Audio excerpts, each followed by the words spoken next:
Doctor వందన Bhimisetti core orthopaedic మరియు ENT క్లినిక్లో ప్రస్తుతం work చేస్తున్నారు. 12 సంవత్సరాల అనుభవం, 5,000కి పైగా సర్జరీస్లో పాల్గొన్నారు.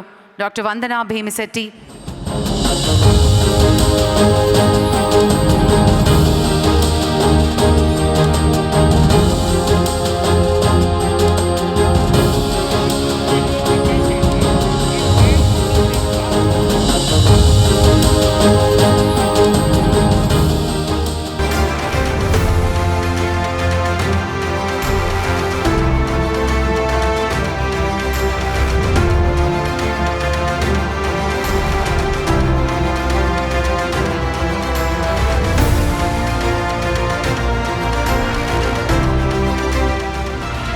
Suman TV Doctor Awards 2025 sponsors Lifespan Industries, co-sponsors Anvita Group, Sid Farms, Skandanshi Groups, Veda Seeds, Alakananda Riverfront, Endukuri Life Spaces, IE Shield, Germantown Hospitals, Treatment Range Hospitals, Sri Naipunya Projects, VVC Motors, Dia Grand Diabetes Powder, Dr. Che Glucometers, Dr. Koteshwara Vakanti, American Eye Hospitals, Olive Mithai, Keha Skin and Hair Clinic, Iceberg Ice Creams, Akash Institute, Ekadi Silver Jewelry మరియు నీట్వాలా.